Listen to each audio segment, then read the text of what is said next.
সোমবার স্থানীয় সময় সকাল ৬টা থেকে নিউ ইয়র্ক প্রেসবিটেরিয়ান হাসপাতালের কলাম্বিয়া ক্যাম্পাসের বাইরে পিকেটে বসেন নিউ ইয়র্ক স্টেট নার্সেস অ্যাসোসিয়েশনের সদস্যরা। মাউন্ট সিনাই, মন্টেফিউর সহ বেশ কয়েকটি বড় হাসপাতালের ১৫,০০০-এর বেশি নার্স কাজে যোগ দেননি। নার্স ইউনিয়ন বলছে, মাসের পর মাস আলোচনা হলেও মূল দাবিতে হয়নি কোনো অগ্রগতি।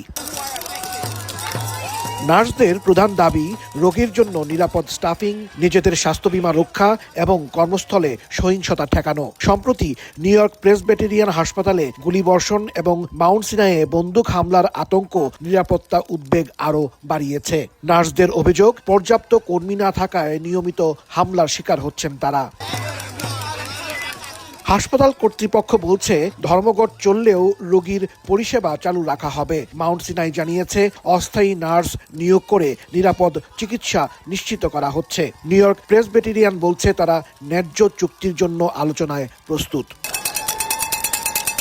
ধর্মঘটরত নার্সদের সমর্থনে আয়োজিত সংবাদ সম্মেলনে উপস্থিত ছিলেন নিউ ইয়র্ক সিটির মেয়র জোহরান মামদানি। তিনি বলেন, সংকটের সময় নার্সরাই সব সময় সামনে থেকেছেন, তাদের মূল্য নিয়ে কোনো প্রশ্ন নেই। মেয়রের এই বক্তব্যে আন্দোলন আরও জোরালো হয়েছে বলে মনে করছেন ইউনিয়ন নেতারা।